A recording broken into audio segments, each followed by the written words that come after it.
Bonjour, donc on va continuer dans le TP7 qui concerne la recherche en Symfony 4. Donc dans la première partie, je vous rappelle qu'on a vu comment rechercher des articles par nom.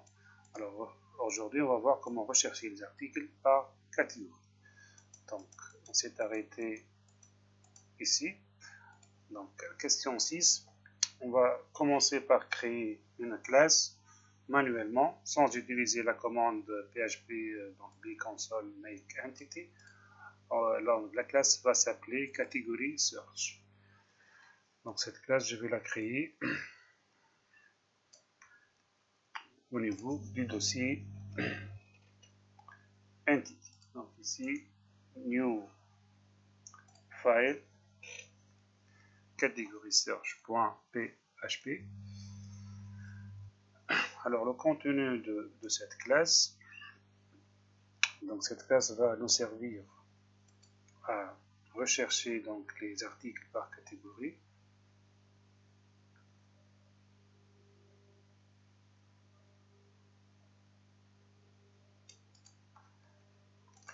Alors, en fait, j'ai l'ID, je ne veux pas faire d'ID ici, déjà.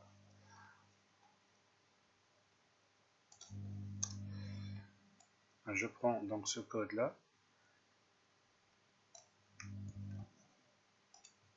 je le colle ici. Alors cette classe contient un seul attribut qui est catégorie avec un get et un set, et la notation ORM ici nous dit que les valeurs de catégorie sont des objets de type catégorie. Et vous remarquez ici, il n'y a pas de notation entity. Donc pour lui, donc catégorie search, ça ne va pas être enregistré dans la base de données. J'enregistre et je continue. Ensuite, question 7, je vais créer un formulaire qui s'appelle donc category search type, basé sur l'entité category search. Alors, pour créer un formulaire, j'utilise la commande CLI make form. Alors le terminal, je n'ai pas de terminal ici. C'est parti du terminal. Terminal, new terminal.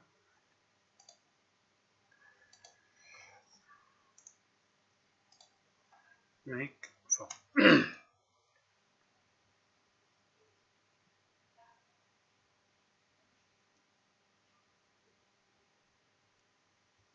Il y a un truc là qui ne marche pas. Bien sûr, là, je vais changer ça. Catégorie.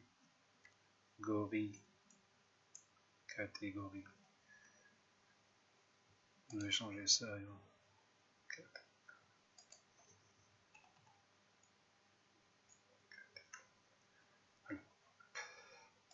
Bon. Alors, le nom du formulaire.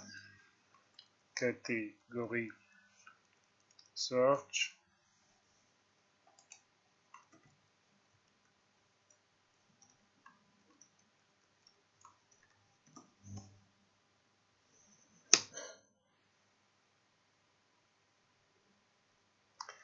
Là, il me demande l'entité sur laquelle sera basé notre formulaire. Donc, puisqu'il ne s'agit pas d'une entité, comme les entités articles et catégories, je vais lui donner donc le chemin app entity. Et la classe s'appelle catégorie search. Et voilà, donc il nous a créé dans forme ici un formulaire qui s'appelle donc catégorie search type. Alors, dans la suite,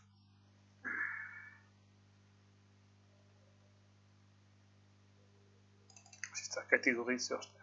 Alors, dans la suite, je vais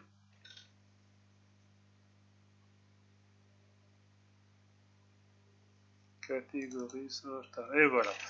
Alors, je vais modifier cette classe. Alors, je vais prendre ça, le add là. je vais remplacer ce alt. Qu'est-ce que j'ai fait en fait là? Donc j'ai dit à Symfony que ce champ, ça sera donc une liste déroulante dont les objets, ça sera donc des catégories. On va afficher le choice label, ça va le titre, le champ titre de la classe catégorie. Et le label, ça sera catégorie. Le label, c'est-à-dire le label du select menu, de la liste. Il faut importer bien sûr les classes. Je fais donc CTRL ALT I pour importer. Allez, CTRL ALT I, c'est bon. On a importé donc la classe Entity Type. Et de même pour la classe catégorie, CTRL ALT et I. Bon, c'est bon, j'enregistre et je continue.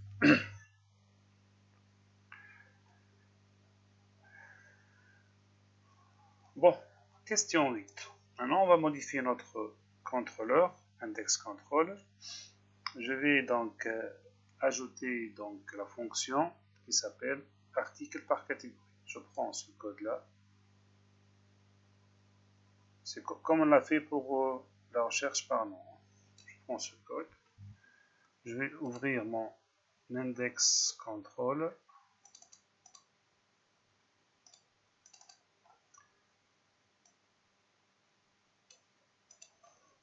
Je vais la coller. Alors, qu'est-ce qu'on fait là? Donc, la path, c'est article par 4, pardon. La fonction s'appelle article par catégorie. Donc, ça va nous afficher, donc ça va créer un objet de type catégorie search. Ça va le binder, le lier avec un formulaire. Initialement, on n'a aucun article.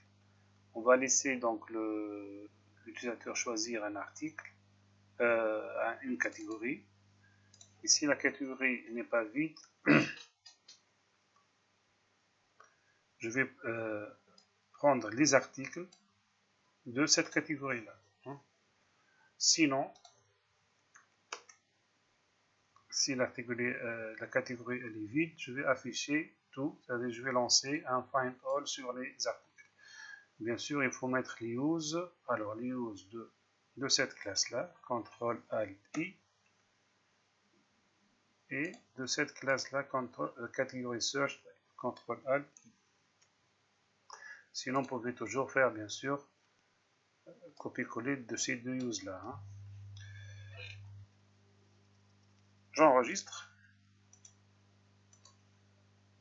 et je continue. Alors maintenant, on va ouvrir on va créer un fichier qui s'appelle donc article par catégorie HTML. Je vais créer ce fichier dans template article, new file. Donc ça, c'est le nom du fichier. Alors le contenu de ce fichier, ça va donc nous afficher une liste des catégories et en bas un tableau des articles de cette catégorie. Le code il est là.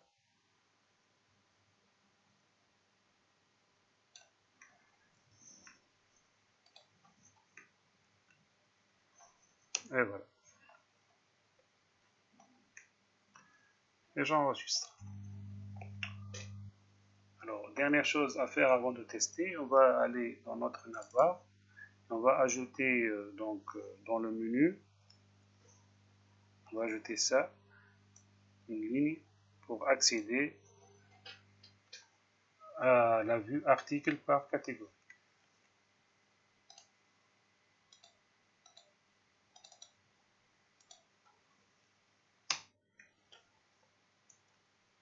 Et voilà, donc article par catégorie, recherche par catégorie, et le path c'est article par 4 que je viens d'ajouter ici dans le contrôleur index control.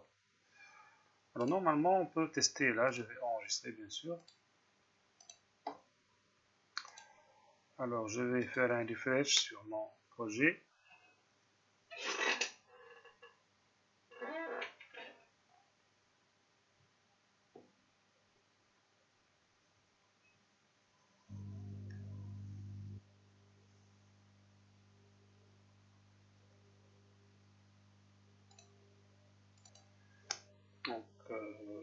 Et voilà, j'ai ici un nouveau menu, recherche par catégorie. Ah, j'ai un define property catégorie search. Oui. Alors, dans catégorie search, j'ai un petit problème là. Dans catégorie search,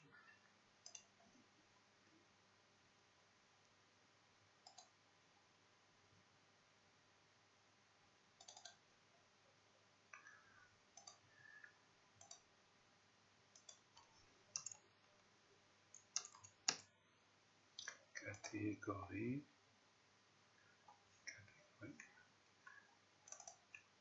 Je copie dans le fichier source là.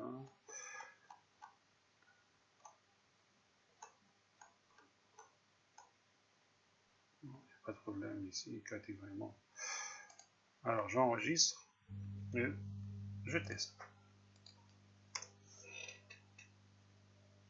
Et voilà. Donc ça me donne une liste qui contient les différentes catégories. Si je choisis smartphone par exemple, je clique sur rechercher. Donc il va normalement m'afficher les articles de catégorie dans la catégorie smartphone. Si je choisis PC, rechercher, j'aurai ici les PC.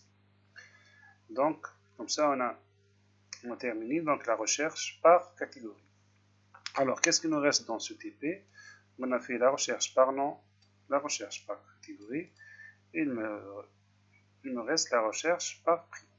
Je veux rechercher des articles dont le prix est compris entre deux valeurs.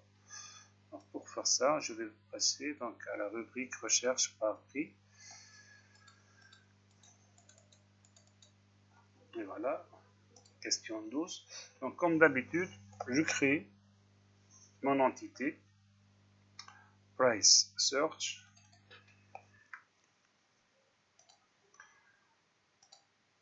New file price search.php.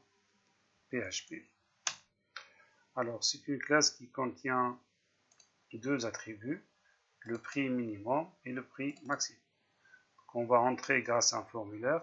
Avec un bouton rechercher, je vais chercher les articles dont le prix est compris entre ces deux valeurs. Donc, je vais prendre ce code.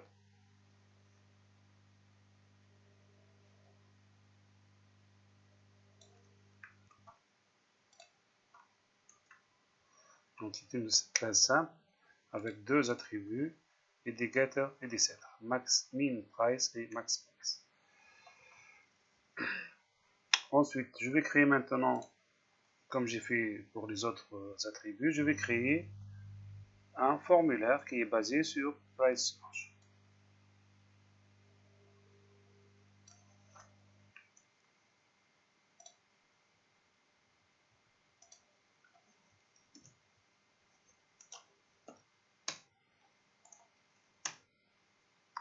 Alors, le formulaire s'appelle price search type. Donc, il est basé sur l'entité, la app entity price search. Et voilà. Donc ici, il a créé notre nouveau formulaire price search type 1 avec les deux, deux attributs min price et max price. Voilà le résultat. Alors maintenant, je vais aller dans la classe article repository où je vais donc ajouter la fonction qui s'appelle find price range. Alors la fonction, je vais la prendre ici.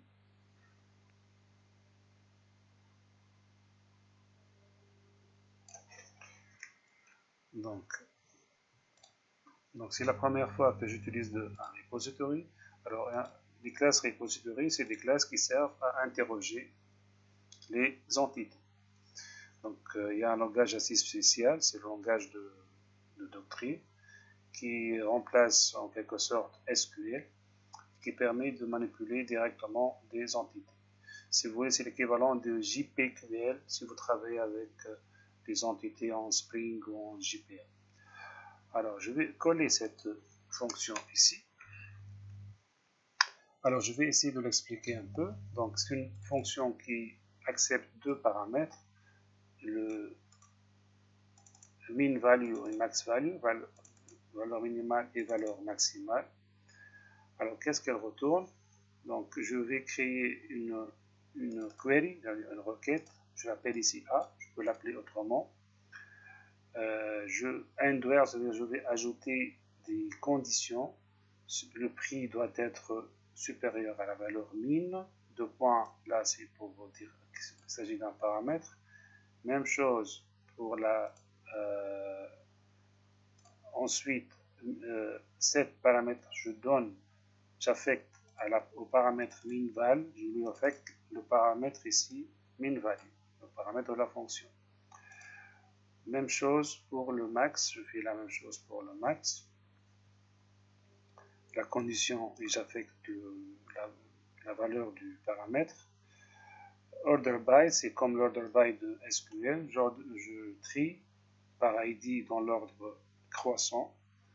Je prends seulement les 10 premiers résultats, 10 premières lignes. Et à la fin, donc, getResult, c'est pour exécuter la requête. Et c'est Doctrine en arrière-plan qui va former la requête SQL adéquate et elle va lancer cette requête au niveau de MySQL pour récupérer donc les articles, bien les lignes de façon générale. Bon, j'enregistre et je continue. Bon. Alors maintenant, au niveau de notre contrôleur, je vais ajouter la fonction article par prix avec la path article par prix. Je vais prendre ce code-là. Je vais ouvrir mon index controller. Je vais à la fin, ici. Alors, et je colle donc la fonction. Alors, je crée un objet de type price search, CTRL ALT I pour son use. Je l'associe à un formulaire price search type, CTRL ALT I. Donc, il y a ajouté deux use là. Initialement, j'ai pas d'article. On a fait déjà ça, c'est la troisième fois qu'on fait pratiquement la même chose. Je récupère le prix minimum et le prix maximum du formulaire que j'affecte en deux variables. Ici, je fais appel à Doctrine. Et dans Doctrine, j'appelle au getRepository. Donc là, il va faire quoi? Il va aller voir la classe article repository. J'appelle la fonction find price by range que je viens de créer. Ici, je l'appelle. Je lui passe deux valeurs. Les deux valeurs sont min price et max price. Alors, cette variable article, je vais la passer en tant que modèle à ma vue. Ma vue qui est ici article par prix.html.8 que je vais créer tout de suite. Article par là, il me donne de copier et de donner. Alors, article par prix, je vais prendre ce nom-là. Je vais le créer tout simplement. Alors, dans template, article, new file, article par prix.html.8. Alors, son contenu, il est là.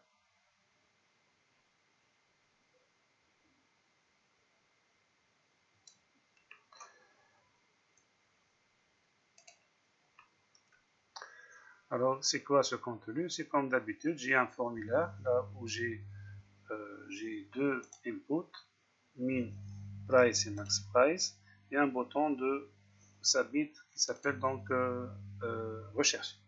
Et en bas, j'ai donc un tableau qui va afficher les articles retrouvés.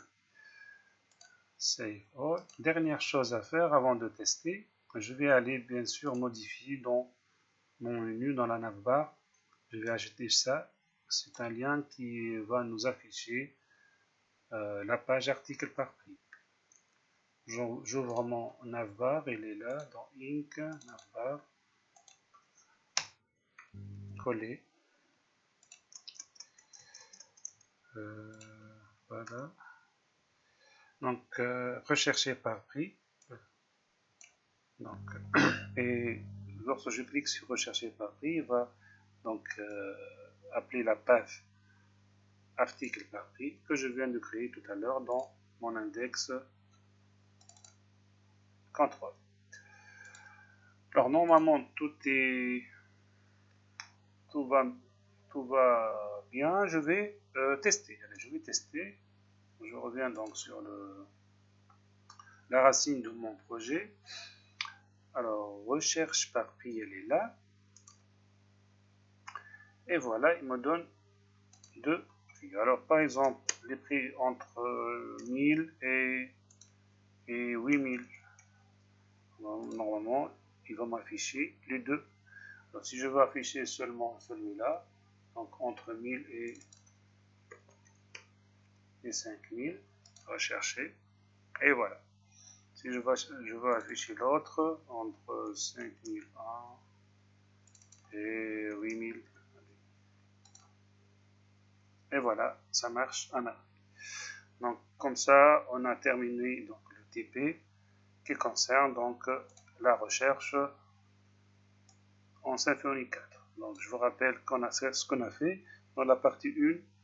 Donc, on a fait la recherche par nom. Et dans cette deuxième partie, on a fait la recherche par catégorie et par prix. Bien sûr, en bas de cette vidéo, vous trouvez le code donc, source et l'énoncé de l'atelier. Merci pour votre attention et à la prochaine.